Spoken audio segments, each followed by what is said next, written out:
నమస్కారం. టీవీ7 daily market updates కు స్వాగతం. మిరప కోతలో మెళకువలు పాటించాలి.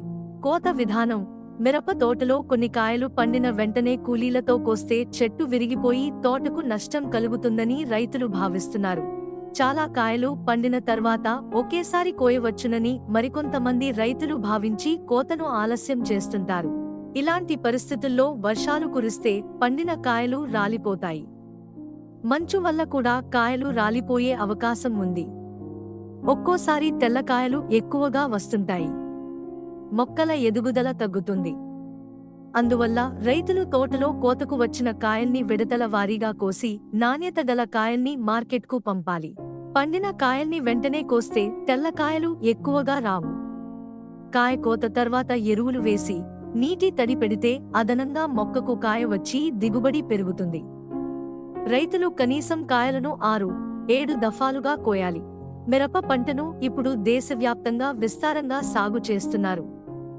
మిరప పంట ఇప్పుడిప్పుడే పండుగ మారుతుండటంతో రైతులు మిరపకాయలను కోసేందుకు సిద్ధమవుతున్నారు. మిరప కోత, ఆరబెట్టే సమయంలో సరైన జాగ్రత్తలు తీసుకోకుంటే రైతులు నష్టాన్ని చవిచూడాల్సి వస్తుందని పెద్దమూర మండల వ్యవసాయ అధికారి కె. సందీప్ కుమార్ అన్నారు. మిరప కోత, ఆరబెట్టే సమయంలో తీసుకోవాల్సిన జాగ్రత్తలు ఆయన మాటల్లోనే. మిరప రైతులు ఎకరానికి 20 నుంచి 30 క్వింటాళ్ల దిగుబడి సాధిస్తున్నా నాణ్యత లేకపోవడంతో నష్టాలను చవిచూడాల్సి వస్తుంది. సరైన సమయంలో కోతలు కోయక, కల్లాల్లో వర్షానికి, మంచుకు కాయలు తడిస్తే నాణ్యత తగ్గుతుంది. మార్కెట్లో ధరలు లేక ఎగుమతులకు పనికిరాక, వ్యాపారులు తక్కువ ధరకు కొనుగోలు చేయడం వంటి కారణాలతో రైతులు నష్టపోతున్నారు.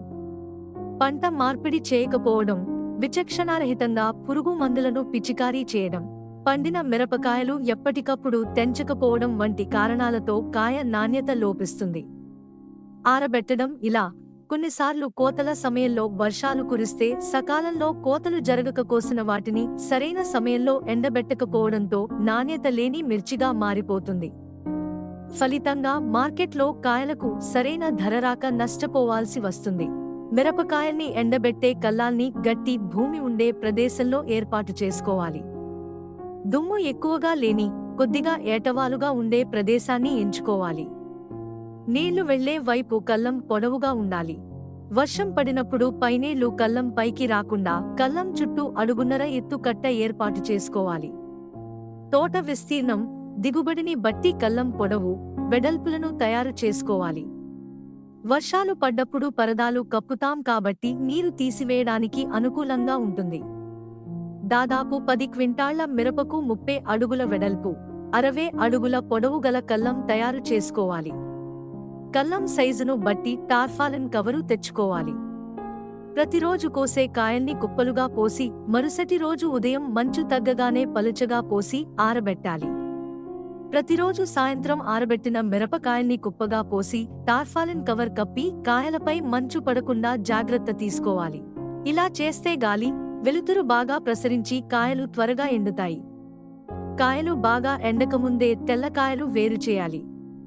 కాయల్లో 5% తేమ ఉన్నప్పుడే వాటిని మండే పోసి గోనె సంచులతో కప్పాలి. మార్కెట్కు తీసుకెళ్లే రోజు ఉదయం శుభ్రమైన ఖాళీ సంచుల్లో వాటిని నింపాలి. ఒక్కో సంచిలో 40 కిలోల కాయల కన్నా ఎక్కువ నింపకూడదు. ఎక్కువ కాయల్ని సంచిలో తొక్కితే కాయ నాణ్యత చెడిపోయి మార్కెట్లో సరైన ధర రాదు.